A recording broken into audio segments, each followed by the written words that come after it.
Hey everyone, and welcome to this explainer. Today, we're going to dissect a really fascinating pattern, the fundamental difference that separates remarkably successful leaders and organizations from, well, basically everyone else. We're basing our journey today on Simon Sinek's transformative framework from his book, Start With Why. And I want to be clear right up front, this isn't just another fleeting management buzzword. It's a foundational philosophy. It's something that completely changes how leaders communicate, how teams collaborate, and ultimately how brands build that deep, lasting loyalty we all want. So let's just dive right into it by asking the core question driving this entire explainer. Think about the sheer noise in our modern marketplace. Literally every single day, thousands of businesses are launching products, they're rolling out these massive, expensive marketing campaigns, and they're desperately attempting to capture the attention of consumers. Everyone is fighting for that exact same very limited spotlight. And yet, amidst all that deafening noise, certain leaders and certain companies effortlessly inspire this profound loyalty, while others constantly struggle just to be heard at all. Why is that? Well, we have a lot of fascinating ground to cover to answer that. We'll start with the commodity trap, map out the golden circle, look at the biology of belief, uncover the Wright Brothers' secret, explore the tipping point, and finally, talk about scaling your purpose. Let's jump into Section 1, the commodity trap, and a world that starts with what? You see, most businesses right now live in a world that starts entirely with what they do. They compete relentlessly on features, utility, and price. But here's the problem. When you rely strictly on the what, you fall right into the commodity trap. It's a rat race, really, where every single advantage you have is entirely temporary. I mean, think about it. A competitor can reverse engineer your features tomorrow, or they can undercut your price by a single penny. So organizations get forced into relying on these short-term manipulations just to drive transactions. We're talking steep price discounting, constant flash sales, endless promotional offers, and sometimes even fear tactics or peer pressure. And sure, while these manipulations can absolutely drive a quick spike in short-term sales, they do literally nothing to create sustainable growth. Actually, relying on these tactics actively destroys your profit margins, and it trains your audience to just shop around for the cheapest transaction rather than building genuine loyalty. It is an exhausting, incredibly expensive way to run a business. Moving on to Section 2, the golden circle, and communicating from the inside out. To escape that relentless commodity trap, we have to move away from the superficial exterior and get down to the profound core of inspiration. So I want you to imagine 3 concentric circles. The outermost circle, that's your what. Every single organization on the planet knows their what because it's just the tangible evidence of your work. If you're a company, your what might be selling smartphones, offering legal advice, or building software. It's super easy to define, and because of that, it's where most companies spend all of their marketing energy. They just list out their specs, their features, and their prices, kind of hoping that the sheer volume of facts will eventually win people over. But as we step inward to the middle layer, we find the how. Now, your how explains your distinctive methodology, your operational principles, or maybe your unique company culture. A lot of companies will use this layer to try and differentiate themselves from the pack. They might say, hey, we build our software using a proprietary, eco-friendly process, or our smartphones have the longest battery life on the market. That is a how, and it's definitely better than just a what, right? But it's still entirely grounded in facts and features, which, as we'll see, isn't the deepest driver of human loyalty. And that brings us to the absolute center, the why. This is the game changer. Great leaders communicate from the inside out, starting firmly with this why. Your why is your ultimate purpose. It answers why your organization exists in the first place, beyond just making money. Because let's be real, profit is simply a result. To really see the profound difference here, imagine if Apple communicated like everyone else and started with their what. They'd say something like, we make great computers, they're beautifully designed and simple to use. Want to buy one? It's fine, I guess, but it's totally uninspiring. It sounds like literally every other generic computer company out there. Instead, Apple starts with their why. They say, everything we do, we believe in challenging the status quo. We believe in thinking differently. The way we challenge the status quo is by making our products beautifully designed and simple to use. We just happen to make great computers. Want to buy one? It's a completely different feeling, isn't it? And it's exactly why people will literally camp out in lines for their products. Now for Section 3, the biology of belief, looking at the neuroscience of inspiration. What is truly mind-blowing about all of this is that the golden circle isn't just some abstract business theory cooked up in a boardroom somewhere. It literally corresponds directly to the biological structure of the human brain. The outermost layer we talked about, the what, aligns perfectly with our neocortex. This is the newest part of our brain, evolutionarily speaking. It's responsible for rational, analytical thought and language. It processes the facts, the numbers, the technical specs. But those inner layers, the how and the why, they correspond directly to the limbic brain. And the limbic brain is responsible for all of our human feelings, including things like trust and loyalty. It completely controls human behavior and decision-making. But here's the absolute kicker. The limbic brain has absolutely zero capacity for language. None. This gives us undeniable scientific proof for why pitching rational facts alone completely fails. When a customer says a decision just feels right, they are experiencing a very real limbic brain response. True inspiration happens when you bypass that analytical brain entirely and speak directly to that emotional decision-making center. And you do that by starting with your why. Let's look at Section 4, the Wright Brothers' Secret, a historical case study of purpose. So let's see how this biological reality translates into a massive real-world advantage. We're going to look back at the race to achieve powered human flight. On one side of this race, you have Samuel Pierpont Langley.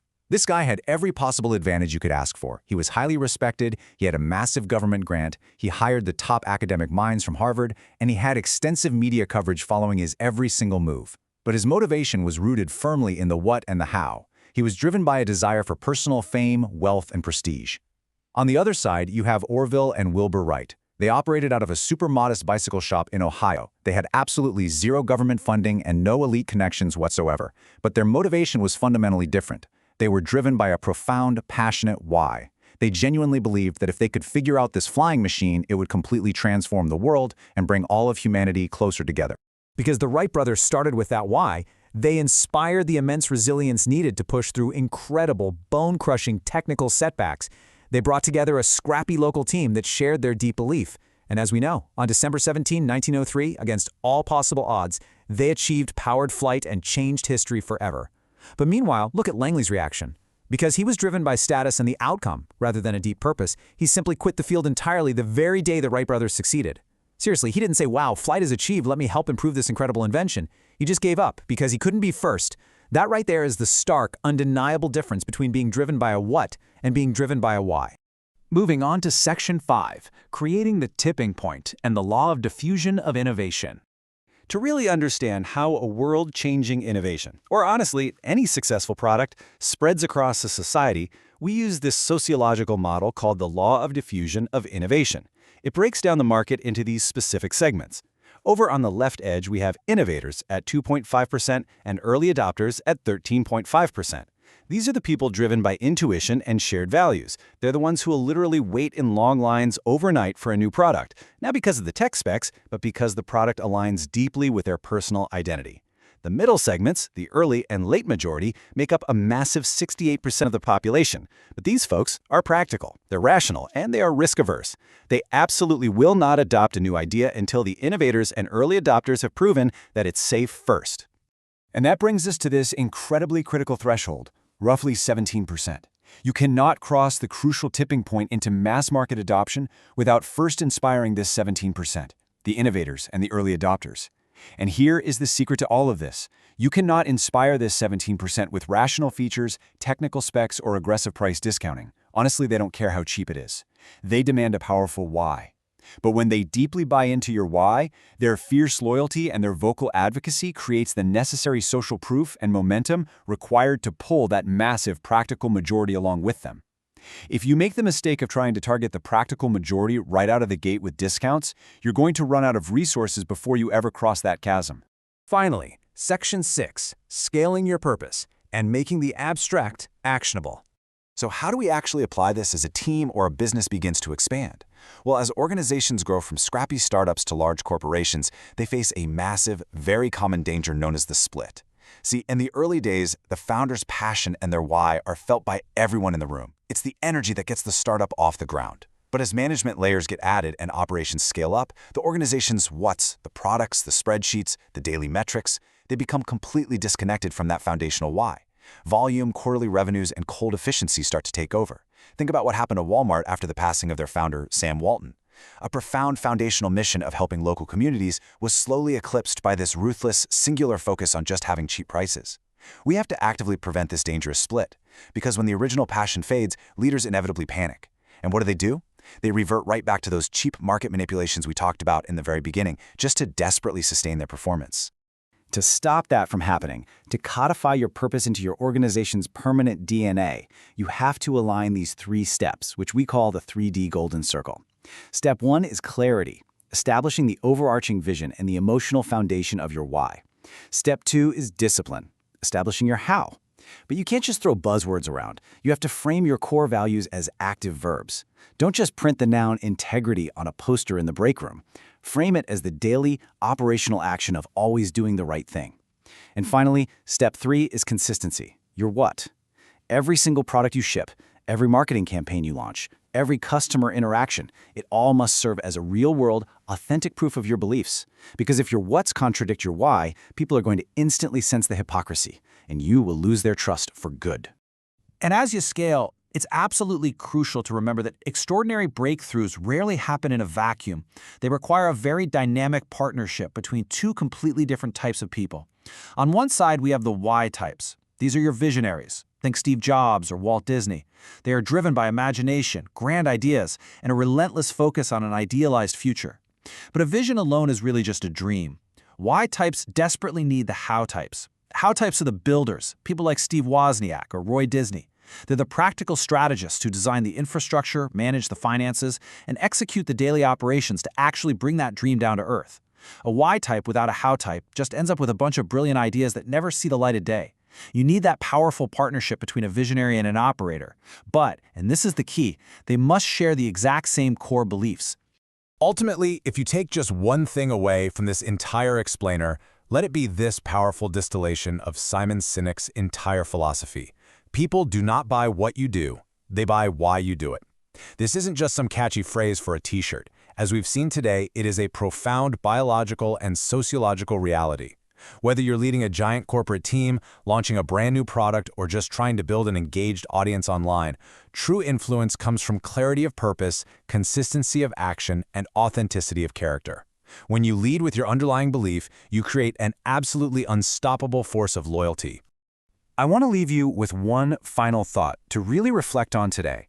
Before you launch your next big project, before you draft up your next pitch, or honestly, even before you sit down at your desk tomorrow morning, I want you to look inward and ask yourself this single foundational question. And it's not a question that can be answered through a market research survey or a focus group.